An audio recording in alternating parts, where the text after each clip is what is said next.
وكل بدعة ضلالة وكل ضلالة في النار. أيها الأخوات في الله, Assalamu alaikum wa rahmatullahi wa barakatuh. Eska wa rama. We ask Allah subhanahu wa ta'ala to allow us to offer some advice that will be helpful to our sisters.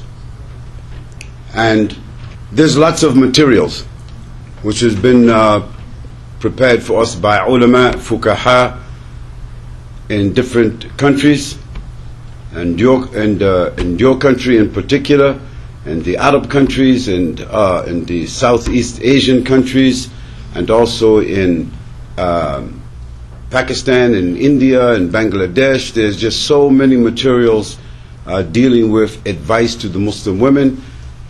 However, most of these books and most of these scholars, they have very little experience with the Western world. Whether they admit or not, they have very little experience in the Western world. And therefore, it is very difficult for them to be able to offer you the advice within the context of the society where you live. And just to point out how important the context of the society where you live. You and I know the backgrounds of different countries and where the people they came from. It is my experience, and alhamdulillah, Allah subhanahu wa ta'ala, He blessed me with a ni'mah from your country, that Allah subhanahu wa ta'ala, He gave to me one of your sisters.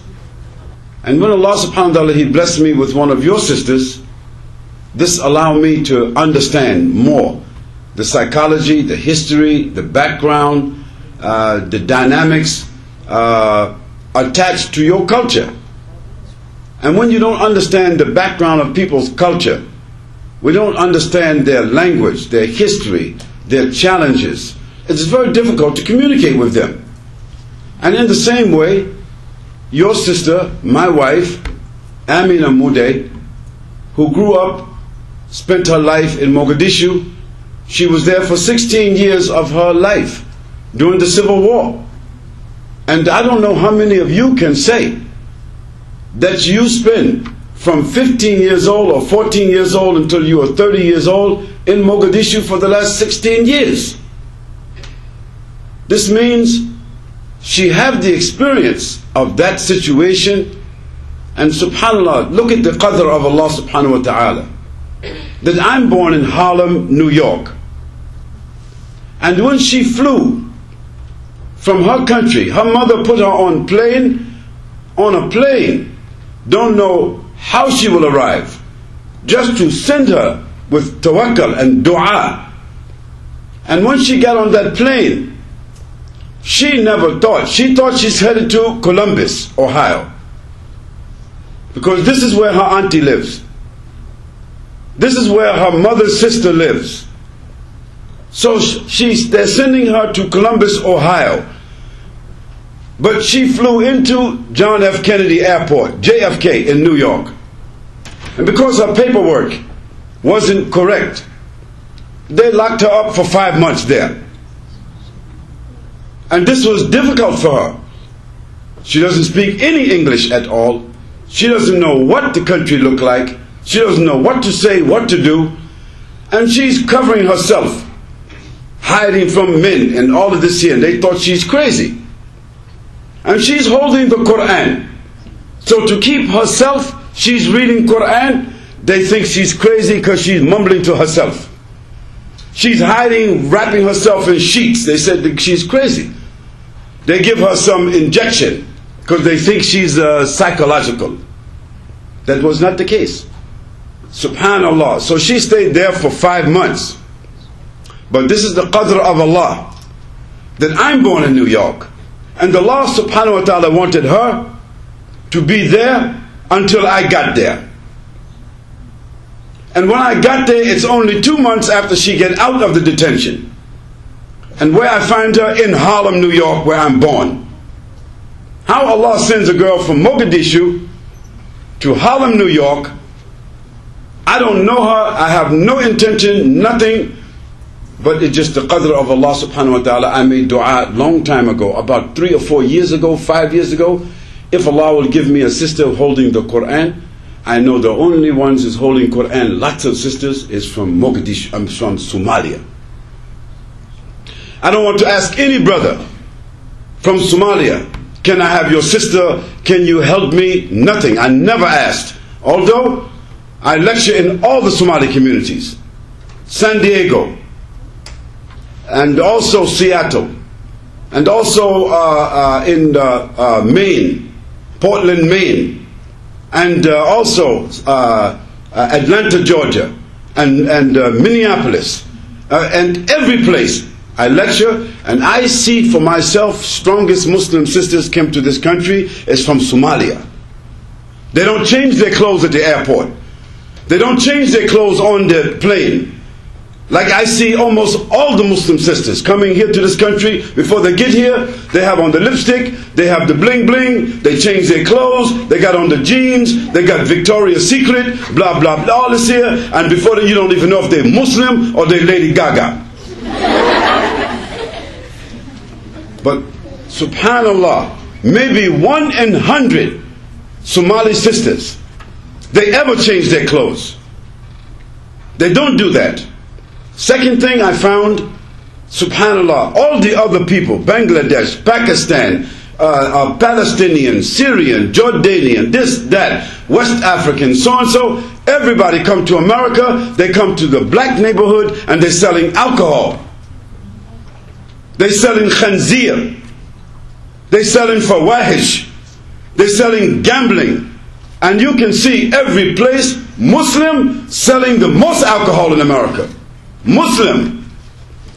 But I never found anywhere in this country any Somali brother, anybody has store selling fawahish or alcohol or khanzir or gambling. No, at all, never. Another thing, in spite of the fact that African Americans, we come from the ex-slaves, and we have our own psychological problem. You know, some Somali, they have psychological problems. But we have our own psychological problem, almost like them. But you know what? You can go coast to coast, California to New York, from Canada down to Texas. You will never find African American revert who accept Islam. He opened up a store to sell khanzir, alcohol, fawahish, gambling. No. Maybe some of us, we weak in our minds. Maybe we do something that's wrong, but to open a store, shame on us. Nobody will do that. So we have something in common, right? So sisters, I want to tell you how much I'm respecting you. How appreciative I am to see that you keep your religion. And also, as long as the culture fit the religion, nothing wrong with the culture. The culture is only bad when you put the culture on top of the religion. No, everybody's culture in Islam, the place for culture is under the religion. No one have to give up their culture. But the culture have to do what? Fit the religion, not the religion fit the culture. Whether homeboy culture, or Mogadishu culture, or Hargeisa culture, or whatever culture, it have to fit under. This is where Allah, because the Prophet ﷺ said, لا يؤمن أحدكم حتى يكون حواه تبعا لما جئت به. None of you can truly believe until you subordinate your hawa, your feeling, your idea, your opinion, including your culture, to what I have brought. And what did he bring? Quran and Sunnah. Nobody can dispute this. Whether they're from China or they're from Africa or wherever they're from. Islam do not go under, Islam go over. Islam is not the passenger in nobody's cultural vehicle. But Islam is the vehicle and the culture is the passenger. That's how it works. And we have to keep this in mind. And having said that, sisters, I know that you are facing tremendous challenges to be Muslimah in this country. But let us put the record straight. This country, with all of its challenges, it have a lot to offer us. One, you come to this country, after some time, they give you citizenship. Is it right or not? However difficult it is, after some time, this country will give you citizenship. Go to Saudi Arabia. Stay there if your mom lived there, she's born there, and she have children there, and her children have grandchildren there. Wallahi, after 3 generations, they never give you citizenship. They will never give you citizenship. And if you speak about something they don't like, they tell you, get out. In 72 hours, they kick you out. America doesn't do that. Wallahi, there's some Muslims come to this country, they commit crimes, and the country still don't kick them out. Because what? They become citizens. They lock them up, they come out of the jail, they still citizen, country do not kick them out. Subhanallah, these kuffar. So you're facing lots of challenges, lots of issues. But you know, you sisters who are married, or your mom teach you how to cook, you know that very difficult to lift the pot that is very hot. Is right? If the pot is very hot, you cannot lift it unless you do what? You must use something to hold it. That means any problem can be solved if you have the right tools. Any problem. And in this country, it provides you with the tools that you need. And I want to talk to you today about the statement of empowerment. You can see inside that word empowerment, what is the main word in that? What is the main word inside empowerment? There's a word inside empowerment. What is it? Power. Everybody in the world wants power. Nobody wants to be weak. No one wants to be taken advantage of. Nobody wants to be poor. Nobody wants to be oppressed. Nobody wants somebody to look at them and think they are stupid or they cannot communicate. Everybody in the world, if they are honest, they want power. We don't mean power to oppress somebody else. We don't mean more power than somebody else. We don't mean power for the sake just to be strong. No. Empowerment here means the ability to do what you want to do. The empowerment here means to have access to what other people have access to. Empowerment means to climb any mountain and to come to any status or influence in the society, and nobody cares whether you're wearing hijab or G-string. And this country, it allows the woman, if she want to walk out in the street with G-string on, like a dog, she can do that. Shame on her. She's like an animal like that. But this country say, you want to do that? You go, girl. She don't know where she going, but you go, girl. And this country, subhanallah, Oprah Winfrey, she started out as school teacher. She doesn't have money. She's not rich. She don't have powerful friends. But Allah gave her the opportunity.